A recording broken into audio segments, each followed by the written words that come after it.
Hello, everybody. It's Michelle Lloyd here, founder of United Art Space, and I am back. It is day 7 of the Your Art Matters event, and we are coming to an end, but we've got a fantastic talk from Elysian from Artwork Archive. She is here with us to talk about why art matters and to share her story with her family's history in art and her own journey into the arts as well. So thank you so much for joining us. Oh yeah, no problem. Thank you for having me, Michelle. No problem. So let's dive straight in and talk about, first of all, let's talk about your position at Artwork Archive. Some of you might not know who Artwork Archive is, so we'll give you an overview of who they are and what you do over at Artwork Archive. Yeah, sure thing. So Artwork Archive is an online art inventory management system. We've been around for over 10 years, and we have artists using our platform to organize, manage their art business. And we have a lot of other wonderful resources that aren't just the platform, but our blog, free e-guides, webinars. We have a calls for entry page, and we actually have an art business accelerator grant going on right now. The deadline ends in May, so check that out if you're interested. And then we also work with individual collectors and organizations, so collecting institutions. And that's a really fun part of the business because anyone who has a collection can be a hospital, a university, a bank, a family estate, museum. So it's a really fun and varied part of the business. But everyone is great on the Artwork Archive platform. And then what I do is my title formally is Head of Growth, but I'm working right now specifically on our organization clients, but have also had a past and experience with working with artists because I come from a family of artists. I've been working in the arts my entire career, as well as our individual collectors. Awesome. And I have to say, if you haven't come across Artwork Archive before, they have the most incredible platform. I'm just such a big fan. And their blog is insane. It is it's gold. It's just gold. If you've ever got a question, just go and type in the question and put Artwork Archive at the end. You'll get the answer. That's what I've always found. I know, And from social media to pricing to working with galleries to commissions, COAs. We touch upon it all, and then also just like inspiration and just like day-to-day creativity. I love our blog, and it's one of our most valuable resources. Yeah, because Artwork Archive have an inventory management system for artists, but they do so much more than that. And their platform, Justin was showing me recently, Justin is the co-founder, and he's coming in as a guest soon to our membership platform to give everyone a tour and do a lesson, which is amazing. But it blew my mind with actually how much more the platform does than just the inventory. And I think a lot of people do think it's just inventory, but it's so much more that can hook up to your website. And so it's incredible. And I think Artwork Archive as well is such a great support to the arts by everything that you provide. So big hat off to you all over at Artwork Archive. So let's jump in and talk about you and your journey. I really love that we are talking because all week we've been talking with people who are working artists. And what I really want to do today is inspire others by your own journey. And you've gone into this creative world, writing blogs for Artwork Archive, doing their marketing. So let's go back, because I know you've got a family history of artists. So tell us, go back to your childhood. And we can go all the way back to like birth story, because my father is a painter, an art therapist. And my mom is an art teacher, retired elementary school art teacher. So I grew up with the creative process. My dad actually wrote a book called Trust the Process. So it's in our blood. Every child works in the arts in some way. And so my older sister's a writer, my older brother is in film, and then my younger sister is the jack of all studio art trades. So I have always had a passion for the arts, pursued it in college. And then when I graduated, I started working in art museums. One of the things I love is public art. So making art more accessible to the public, preserving and sharing out cultural heritage. So I worked within public art for a while. And then, yeah, just found my way over to Artwork Archive about 3 years ago. And I'm so happy. We're like a family. Everyone in Artwork Archive has some sort of connection, real deep personal connection to the arts, whether we are makers ourselves, parents of artists. Our co-founder, I'm probably going to steal Justin's thunder because he'll probably share this, but our other co-founder, John, actually built Artwork Archive for his mom, professional artist. So I joke that he's like the world's best son. And so working with she must be so proud. that's my son. Yeah, like this was for me, and now it's all for you. Yeah. So unfortunately, she's one of those people that lost her all of her information when her hard drive crashed. I actually can personally relate to that because the same thing happened to me in grad school. And I had just downloaded a bunch of photos from my camera, did not back them up. Oh, I've been there, done it too. Erased my card within the camera. It was just it was bad practice, bad form for a photographer. But a painful lesson. And so when his mom was looking for a solution to putting all of her information and artworks into a system, he decided to build it for her. And so he built a database, and she shared it with her friends, then her friends shared it, and then their friends shared it. And before he knew it, he had a business in his hands. And so, yeah, so everyone on the Artwork Archive team has some sort of like deep connection to the arts, which makes us love the work we do. Yeah, and that comes through in what you all do, that passion to support. And because it's so varied as well, you can tell you're just all so passionate about the arts and supporting other artists as well. Mm-hmm. And so your background then from childhood and being around your parents and being around art, did you know that, yes, this is the creative path is for me? Did you know that back then when you were growing up as a young adult, thinking, where do I go with my life? I had an inkling. So actually having a father who was, he's an incredible painter, because I could not paint like him, nor did I have the desire to paint. I never considered myself much of an artist, and I didn't think arts was the place that I would be, because I had a much more like black and white idea of what the professional world looked like. And I actually was a history major in undergrad. So I went to a small liberal art school. I took tons of studio art classes, loved sculpture. And it wasn't until a job posting at my college's Museum of Art came up that it kind of like clicked that, you know, there would be a space for me within the arts in a way that I wanted to work. So I didn't have to go work for a gallery or be an artist, a professional artist, which I knew was not my career path. And my college's art museum was a wonderful small community.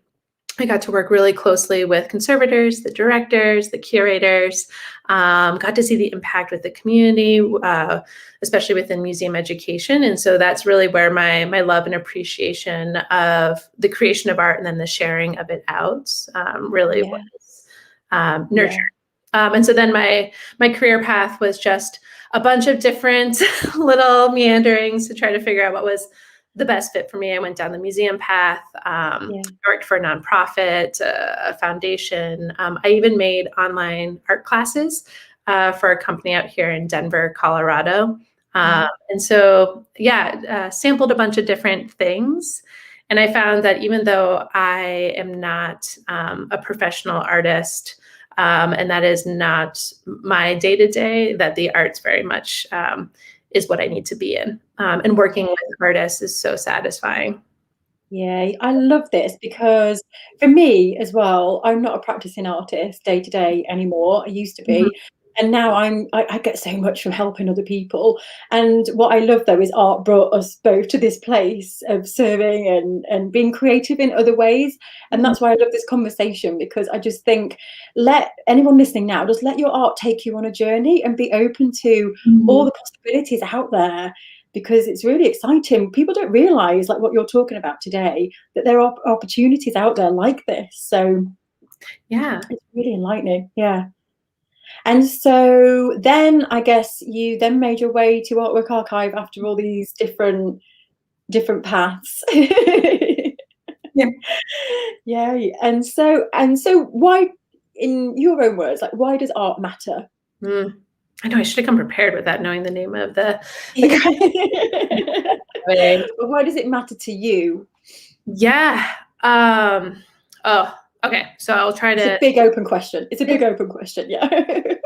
And it's one of those things that because I was like born in it, it's just it's kind of like expressing like who you are as a person, like to express why art matters. But I'll just kind of go on a like a Faulkner esque kind of just like tangent or ramble in that for me, art is so important because it brings beauty.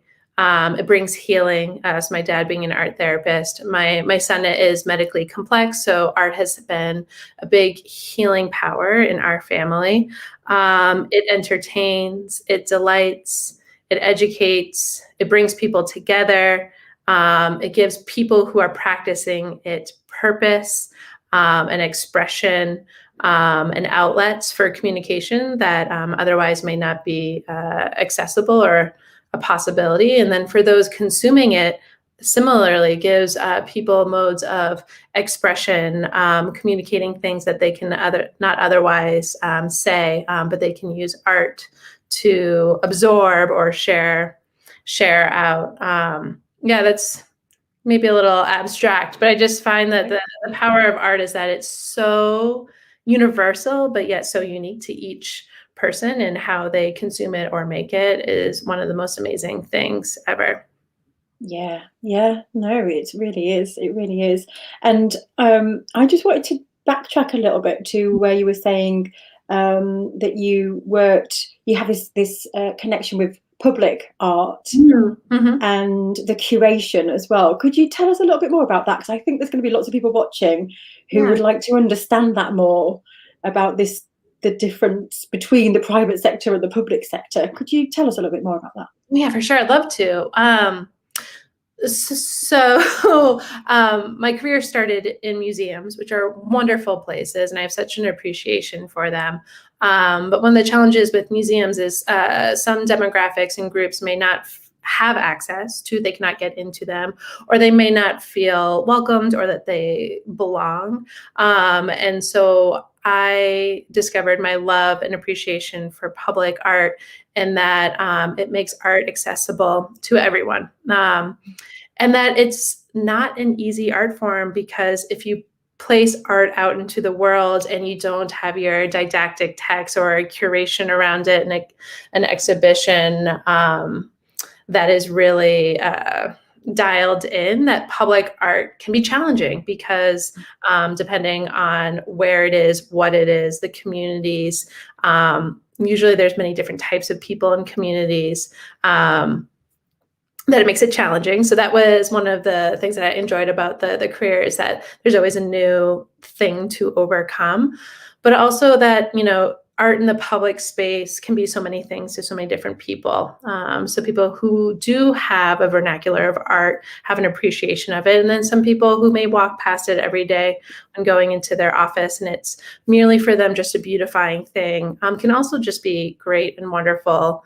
And what I love about public art is it brings art and culture and the creative process into the lives of those that may not be actively seeking it out. So I like this like little surreptitious, like, we're going to bring art to you, whether you like it or not. Yeah. And it's a challenge for artists. So the other part of it is it really is such a fascinating process to work with artists creating in the public space, because they're stepping out of their gallery, their white box, the studio. And, when creating public art, there's usually a lot of conversations with community members, artists. It's a challenge because sometimes your plan or your design has to change based off of those conversations. And so seeing artists pivot, and public art's not for everyone too. So seeing the artists that really gravitate towards it versus the others that say, it's not for me, that's not my practice, that's not my process. And if anyone here listening would like to explore this public art and opportunities, what advice would you give in terms of where to start? Oh, that's such a good question. We actually have our blog. I wrote a blog post about that. Great. Into public art. Yeah. Yeah. Right, we'll One of put the link in. Yeah, we'll put the link in afterwards. Yeah, yeah. Great. So one of the challenges with public art is typically the projects are very big, big commissions, and typically groups that are commissioning and are looking for people with experience. So it's like, well, then how do you get in if I don't have any experience to bring to the table? And so Yeah. it's just like starting small, like essentially like pop up art projects. And so it could be creating something in your community, or talking with other artists about something that you're passionate about. Maybe you're creating something in a space and sharing it out into the community and the world, or volunteering with like a local nonprofit group that may be looking for like an artist to help express what they are doing in their spaces. It's a lot of networking, talking, listening, making connections, but essentially just starting small, and seeing if you can create something, or looking for, there's also like small commissions that are out there that are, like painting electrical boxes, or creating bike racks. Like there's these small little entrees into the public art world that cities or towns or nonprofits put out for calls for entry. And then also talking to other public artists, like doing some research, seeing the public art that you like, whether it's sculptural or temporary, ephemeral, new media, whatever it is, and talking to those artists about their experience and how they got into it and what they enjoy about it. Great advice. Thank you for that. And then I'm just looking at your history, because there's so many things that you've got fingers in lots of different pies. And so the curator. So you worked as a curator for a while. Could you tell us a little bit more about that and how you delved into that? Was that an organic transition from something else into the curation? Yeah. So I'm thinking back in time. Like I'm old, but I'm not that old. You've slept since then. Oh, my first foray into curation was actually quite young. The first job I had out of college was working for my college's art museum, the Middlebury College Museum of Art. And it was wonderful. Speaking of like, all these fingers in pots, there were so many different things I got to do within that role, shadowing the director, helping with putting on exhibitions. But part of my work was having my own project in which I curated 3 spaces on campus. And it was curating student work. And even though I wasn't that far out of college, I just like stepped out, graduated. There was this wonderful like mentorship opportunity in working with students in getting their artwork up, thinking about what pieces are they going to display, how are they going to mat and frame it, what are they going to say about it, what didactic texts are they going to include. And then not connected to the arts, but I also had a past and experience in coaching. So I was an athlete in college. And so there was just like this natural synergy with working with the student artists. And I got a lot of satisfaction out of, seeing the physical aesthetic thing up. And then also just seeing the student just like glow and bask, and the artist in their work being presented and seen by others. And I just continued that when I was in grad school. I curated for Brown University and RISD. And it was students, but it was also professors' work, visiting artists. It was a mixed bag. And that was where I got my more professional curatorial experience, since I was not just working with students, but it was also graduate students. So like really high caliber of artwork. Wow. So it's like you had all this mixture of experience that now has brought you to Artwork Archive as a kind of content creator, marketing, head of growth. And it's like all the dots have added up, haven't they, by the sounds of it, to what you're doing today with Artwork Archive? Yeah, it's like a constellation. Like you can kind of see something like the Big Dipper out of it. Mm-hmm. Yeah, that's incredible. It's so fascinating. Everyone's saying it's so interesting, isn't it? Hearing someone's journey and the path that they've taken. Everyone's saying, yeah, really interesting chat. I love public art. I'm just going to pop to the comments. If you have any questions, fire away. I saw one come in here. Here's Woody, he's one of my members. Hello, Woody. I've had Artwork Archive for a few weeks now. Yay! Absolutely loving it. Can't wait to find out more and explore what else it offers. Yeah, well, Justin's going to come in and do a talk with us. So you'll be able to ask Justin then when he comes in. Hello, Jodie's tuning in. Hello. Oh yeah, there's Woody's Artwork Archive profile. There you go. There we go. Amazing, Woody. Well done. And then there's a question here about the grant from Carla. I've looked at the grants. Are they just US based? They're not. We are taking international applications. Isn't that amazing? So we will put the link in the comments for that, because what a great opportunity that is. And it's another thing to plug is yes, go ahead. It's unrestricted cash, which is great. And one other part I love about it is we're also going to be giving to the recipients a free Artwork Archive membership for life. And every applicant, not just the awardees, will receive our curriculum. So at Artwork Archive, we feel very passionately about helping artists succeed in their careers, no matter if you're just emerging or you're thinking about preserving your legacy and you have many, many years behind you and a large portfolio behind you. And so we've developed an art business accelerator curriculum that we'll be sharing out to all applicants as well. That's amazing, isn't it? We just love Artwork Archive. Me too. Yay! Amazing. It's been incredible to hear your journey. Has anyone got any questions before we wrap up? It's been amazing to have you on. I've loved just hearing how the creative journey, and I think just making art. In fact, I'd like to just ask if you've got any advice before we wrap up, in terms of, there's lots of people here. We've been talking this week about why art matters, and we could sit here explaining why art matters. And I bet your father's come across this, and you and Artwork Archive, where we could keep saying it, but people still don't believe in themselves. They still look at their own artwork and think, I'm not good enough, or I'm not good at this as this person, or I don't belong here.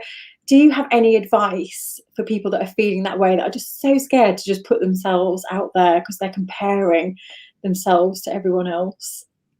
Yeah, well, now I'm looking at the comments about, quote unquote academic snobbery. I mean, yeah, pop that up. Getting into that, I feel it. I don't have a PhD in art history. Sometimes I blank on artists' name, famous artist names, or I may not know the exact name of the title. And I would say that in a lot of facets of life, the art world is vast. It's huge. It's immense, right? And so there is the academic snobbery side. There is, but there's also, grassroots artwork. There's the people who are self-taught. There's the elementary school kids that are going on a tour of the museum, or maybe walking by a mural in their day-to-day. And so to back up to on the artist side about is that if art makes you feel good, creating it, consuming it, both, then to continue doing that. Art is such a personal thing, first and foremost, because you are creating it, you are endeavoring in your own creative process. You know what the creative process means to you. It's not necessarily the end point, the final painting. It could be that zone that you get into, that mode that you're in when you're creating, and how good it makes you feel, or how frustrated, but then you overcome it with your beautiful work. And that art's not going to please everyone, right? Everyone has their own personal taste. So the way that we dress, the TV that we watch, the food that we eat, everyone has different tastes. So if you run into a few people or experiences in which your art isn't received in the way that you wish, then that's their loss. They would have, that person or that group may have their own aesthetics and tastes, and that you would find, what we would say is put yourself out there at Artwork Archive. I can also send this link. Every person who has an Artwork Archive account, first and foremost, your account is private if you wish, but you can make a public profile in which you share out your portfolio. And the public profile is hosted on our Discovery platform, which is part of our website. And if you scroll through that Discovery, you're going to see so much different types of art making, skills, visions, things that people are trying to communicate out. And, whether it's refined or new and messy and raw. Like, you put yourself out there, because the world's not going to, you're not going to find those people that love you, and that feel it, and that attach to it, unless you get it out there. Yeah, that's right. And we were talking earlier about this, and Simone that I was talking with earlier in an interview said that if her artwork just touches one person, then she feels fulfilled. Mm. And it's so powerful when you think that it just takes one person to just go, yeah, I really get what you're doing, to make you feel and give you that confidence that yes, there's a place for your work. And if you touch one person with what you're doing, it just builds momentum from there. Do you have any views on self-taught? Because we have lots of people sitting here right now. Louise worried about it. I've just seen somebody else saying, yeah, it makes me feel like an imposter being self-taught. What's your view on this? Because there are so many self-taught artists, really, really successful. Yeah. But yeah, and what I found is, what I always think to this point is, I have never ever come across a buyer who has asked an artist before they bought, what are your qualifications? It's just not a question that will come up. They just like the work and they'll buy it. I've never known, a gallery might want you to have qualifications, but a buyer, if they connect like what you just described, they're not going to ask you for your qualifications, and it's not going to be the deal breaker. That's in my opinion. What's your opinion on this? What do you feel? Well, I may be a little biased because my dad is actually self-taught, and I think he's stupendous. His art is everywhere around my house. And so, again, like, to each his own. There's nothing wrong with having your MFA, your BFA, and there's nothing wrong, in my opinion, of being self-taught, because, again, depending on how you look at arts, like, to me, it's an expression. It's all about the process, and then creating something in the world to be interpreted, seen, consumed, appreciated. And to that point, especially at Artwork Archive, one of the things that we talk about a lot, and Justin will probably mention it in his conversation, is that for buyers, potential clients, collectors, sometimes it's not even the artwork that they get excited about. They get excited about the process, or your story behind it, or who you are as an artist. They may relate to it. I grew up in that neighborhood, or like, I love the ocean, and like, I grew up by it, and so this work reminds me of like the sea air. And so what we say at Artwork Archive is, yes, put your artwork out there, but also put yourself, your narrative, share your creative process, your materials, all the things that go into the artwork that you create, because there's so many, opportunities to engage with you, the artist, in the artwork, especially now in a world of, Instagram, Facebook, posting videos behind the scenes of your studio, letting people have a relationship with you and get to know you as a person. And the other thing I was just thinking about is when you said, if that artist, if they touch one person, or if they engage with one person. The other thing too is, as people, we're also different. If you think about like a cocktail party or something, there's the person who's going to work the entire room. They're going to be the social butterfly, and they're going to want lots of new connections and friends, versus that other person who met one other person and they talk the entire night. I just feel like the relationship to art can be that way. And if you are an artist and you impact one person versus, you get accolades from many, just what fills your cup. Yeah, great advice. And there's another question here. Let me just check, from Rosie, just wanting some more information on the grants. So what are the grants for? Are they for professional development? Yeah, so they're unrestricted. So the funds can be used for, if you want to put it towards professional development, if you want to put it towards rent, if you want to put it towards materials. We do not restrict where it goes. But the grant itself, when we ask about qualifications, is about your art business, and actually a big piece of it is your impact.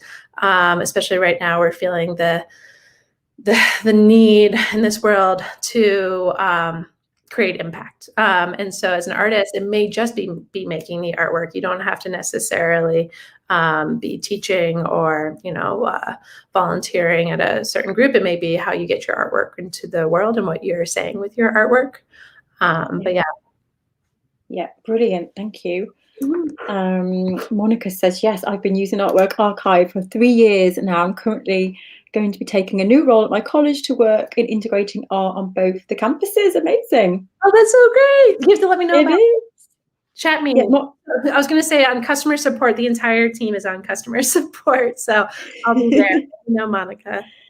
Yeah, Monica's asking actually if she could connect with you to talk about a plan for an implementation of connecting with other artists to show work. Yeah, absolutely. So my email for all of you is my full name, which is written there, which is good because it's long, ELYSIAN@artworkarchive.com. So feel free to get in touch with me. There you go. Thank you for that. Yeah, Abigail saying, I feel like I've jumped right into this. I've already made my inbox more creative. Yeah, you need to add Artwork Archive onto your email list, sure. We'll come into your inbox every week. And I write content for our blog, but so do a lot of my other wonderful colleagues. And I'm just so proud of the content that we create and the voice that we have crafted at Artwork Archive. Hopefully you feel seen and heard, inspired, guided. That's our goal. Yeah, definitely. There is so much love coming from that blog. Oh, Lindsay, hello. So great to have an arty family in your childhood, giving you confident support and gratification to finding your creative way. Took me 39 years to say I'm an artist, and I'm so inspired by your talk. How lovely. That's so nice. Thank you for that, Lindsay. Lovely. Hannah says, whenever I feel inadequate, Mm-hmm. I always remind myself that my favorite artist of all time, Vincent van Gogh, was not recognized as the legend he was at the time. Exactly. Well, actually, to jump off of that, I actually wrote about Van Gogh in an article I wrote about preserving your artistic legacy and how it's a family affair. And so one thing as an artist, thinking about like who's going to be your champion, after you're gone. And so first and foremost at Artwork Archive, we say be your own champion, right? Whether it's using Artwork Archive or another database, like get all of your information in order, because once you're gone, like who's going to tell the story of you? So having some control in how you are going to get yourself and your artworks out there, but then also like who's going to carry on your legacy. And a lot of times it's family. When my dad passes, like I will most likely be the one carrying on the torch for Sean McNiff and his paintings. And with Vincent, it was actually his wife. He didn't sell many paintings during his lifetime, and it was his wife and his brother who championed him and sold his artworks.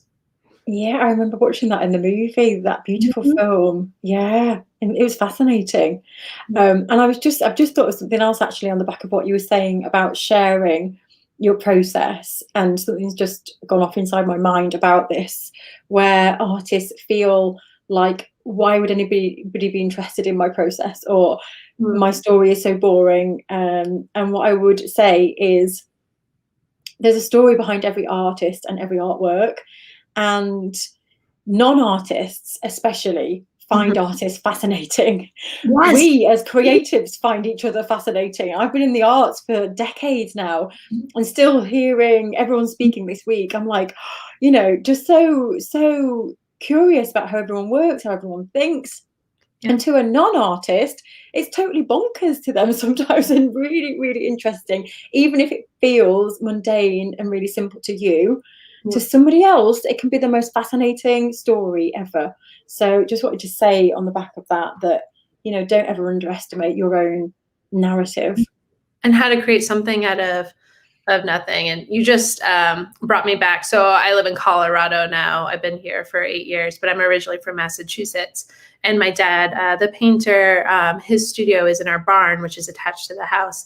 And I just have this like visual of my dad in his like red lumberjack flannel and his vest. The barn doors are open and he's seated in front of his paints and his canvases, and he just like, has his old radio probably from like the 1980s, like plugged in, just listening to his jams and making beautiful, beautiful artwork. And like the dogs are running around, and just that visual to me is like, that's home. I realized how special that is, that I was able to grow up with that and just see art being made all the time. And then it was in our home.